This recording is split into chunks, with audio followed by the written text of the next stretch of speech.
Kroasia dan Maroko pantang larut dalam kekecewaan setelah gagal ke final Piala Dunia 2022. Kini saatnya pulang dengan kepala tegak lewat kemenangan pada perebutan tempat ketiga nanti malam di Khalifa International Stadium. Kick off pukul 22.00 waktu Indonesia Barat.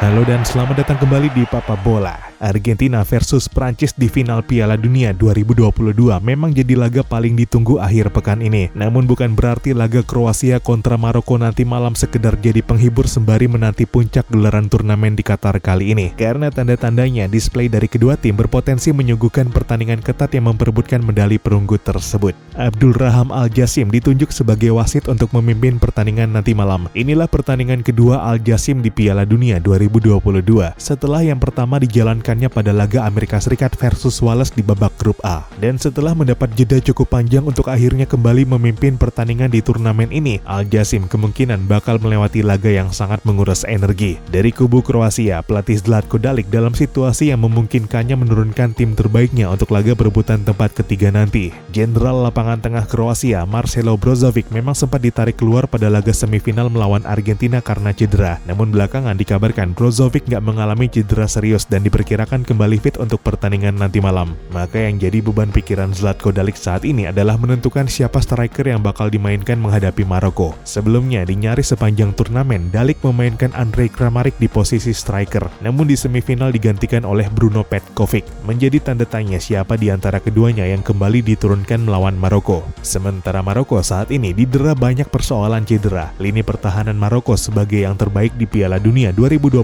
nggak turun dengan komposisi terbaik pada laga semifinal melawan Prancis. Nayef Aguerd ditarik keluar sebelum kick-off. Romain Saiz pun digantikan setelah hanya 20 menit. Sedangkan Noussair Mazraoui diganti pada pergantian babak. Dan dengan waktu yang termasuk mepet, ketiganya pun diragukan tampil pada laga melawan Kroasia nanti malam. Sebenarnya pelatih Walid Regragui bisa saja nggak panik karena pelapis lini belakang Maroko pun sejauh ini mampu tampil brilian. Namun yang berpotensi jadi masalah serius adalah ketika Kroasia mengeluarkan kembali magisnya sebagai rajanya extra time. Kroasia melewati babak demi babak hingga tiba di semifinal lewat kemenangan setelah babak extra time. Dan tren ini pula yang terjadi ketika mereka sukses menembus final Piala Dunia 2018 lalu. Torehan yang tadinya tinggal selangkah untuk terulang di Piala Dunia 2022. Sayangnya ketika bertemu Argentina di semifinal, Kroasia gagal membawa laga berlanjut ke babak extra time. Dan skor pun akhirnya berpihak kepada Argentina yang lolos ke final berkat kemenangan 3-0. Ya, kalah setelah akhirnya nggak melanjutkan pertandingan di babak perpanjangan. Kroasia mungkin bakal mencari lagi momentumnya pada perebutan tempat ketiga kali ini. Yang bagi Maroko, kalau harus melanjutkan pertandingan ke babak perpanjangan, jelas bakal jadi situasi yang sangat nggak bersahabat. Banyaknya pemain cedera membuat mereka yang tersedia untuk dimainkan menjadi sangat terbatas. Dan dalam situasi pertandingan yang berlanjut ke babak extra time, apalagi sampai adu penalti, Maroko menjadi tim yang bakal paling sangat direpotkan. Meski begitu, Maroko jelas nggak bisa menutup mata terhadap kans Kroasia yang malah bisa menuntaskan laga dalam 90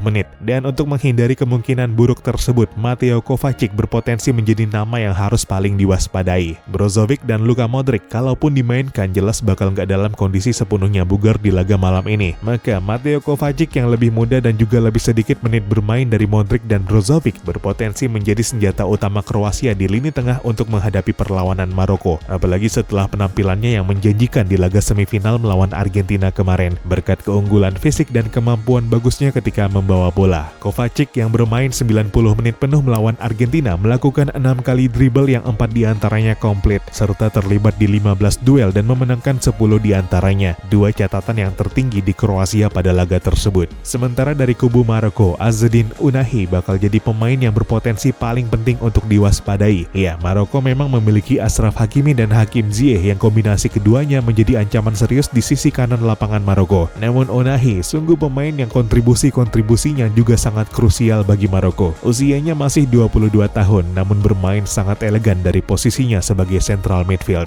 Namanya pun pantas dikemukakan sebagai salah satu pemain paling bersinar di Piala Dunia 2022. Ketenangan dalam penguasaan bola adalah salah satu keunggulannya. Selama turnamen kali ini, dia menuntaskan 77% dari 13 percobaan take on yang merupakan tertinggi untuk pemain dengan catatan setidaknya 10 percobaan. Ada Kovacic di Kroasia, ada Unahi di Maroko. Duel perebutan tempat ketiga berpotensi berlangsung atraktif. Yang kali ini, Kroasia dan Maroko bisa saja nggak bermain terlalu hati-hati seperti sebelumnya. Kedua tim bermain imbang 0-0 ketika berhadapan pada laga pertama grup bulan lalu. Namun kini sangat memungkinkan untuk mendapatkan pemenang dalam waktu pertandingan normal. Apalagi dari tren selama ini, terutama dalam 19 laga perebutan tempat ketiga terakhir di Piala Dunia, nggak satupun yang berlanjut ke babak adu penalti.